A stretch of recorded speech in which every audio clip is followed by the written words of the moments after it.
Hi, everyone. Today we are going to talk with Julee Peterson, the Accessibility Lead at Openfield. We would like to discuss how use cases for our products change over time, the expectations that come with that, and how we address sort of ever-changing problems as we work through our iterative process with our clients. Thanks for joining us, Julee. Thanks for having me, Trevor. All right, well, let's start off and just sort of set the stage for our audience. What are the problems we're actually discussing here when we talk about how a product's use cases can change over time or become more complex maybe than initially expected? Yeah, so depending on the product you work on or your team, things can start out really complex or they can start out really simple. And in this case, we're talking about simple asks that might come through the pipeline. And so while running discovery or even user testing, that ask can grow to be a bit more complex, or they can grow more complex over time as the product has a bigger client base whose new users feature a new set of problems or a new unique set of problems. Exactly, right. Okay, so put you on the spot here. Could you talk us through an example that would maybe make sense to our readers? Yeah, so we work in the EdTech field or business, I suppose you would say. And so our bread and butter is coursework, assignments, homework, things like that. So a good example might be printing.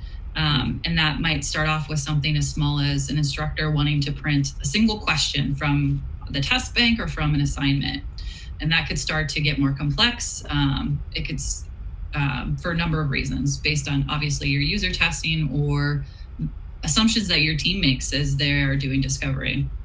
So that could turn into something like printing the full assignment, not just a single question, which could then lead to wanting to be able to customize the visual output of the questions and how they're laid out in the assignment, being able to hide things.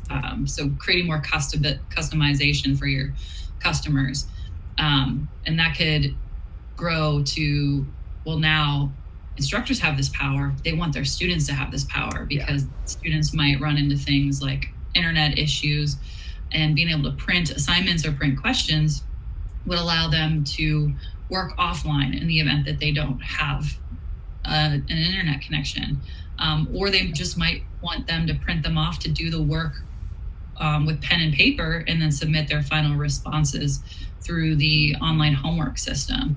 So you can see like something starting off as small as I want to print a question from a test bank could snowball into something that's much more robust with a lot of edge cases that come with it. Yeah, it's a great example. One I believe you've dealt with in the past as well. And it makes sense that something like that, perhaps in discovery or maybe the initial business goals for that product, wouldn't have necessarily addressed.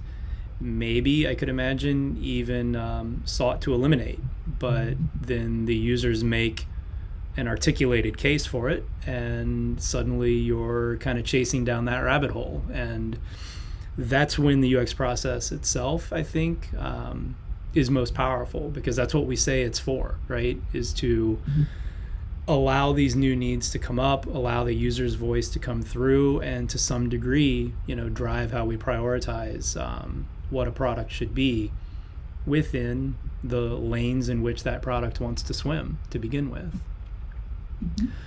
All right, well, elsewhere in the article, there was an idea that struck me as really compelling and interesting that I wanted to dig into for a couple of minutes here. It kind of hits me as the real-world reality of product design, that so much of a team's effort, or at least a team of certain sizes, is consumed by the day-to-day addressing of needs, urgent needs, sometimes even issues, maybe caused on the user side, on the engineering side, on the tech side, on the UX side, of course.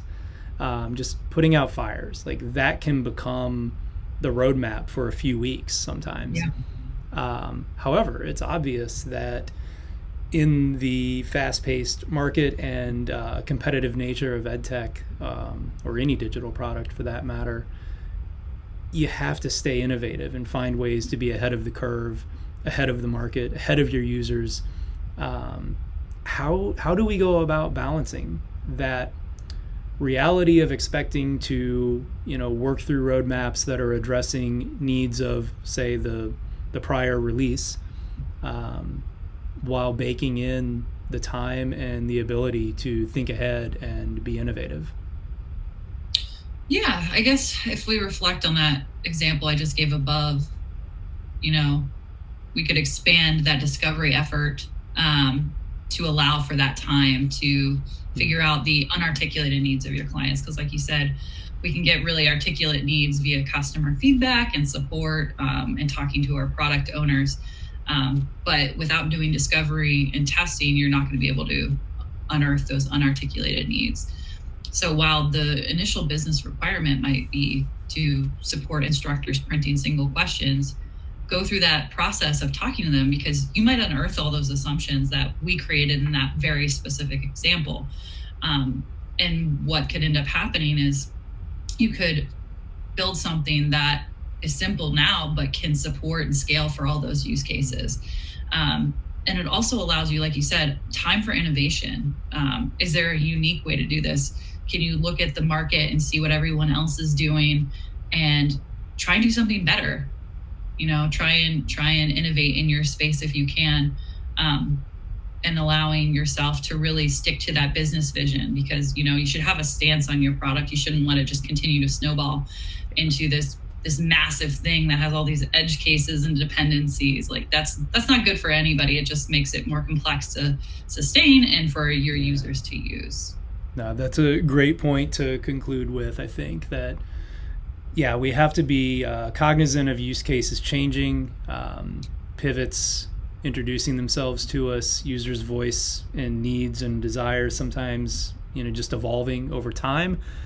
But that is certainly different than creating the world's largest ball of twine and, building a product out of a dozen different edge cases that work for 30 different user types. Like, if that starts to happen, I think we start asking bigger questions of the product strategy. Yeah.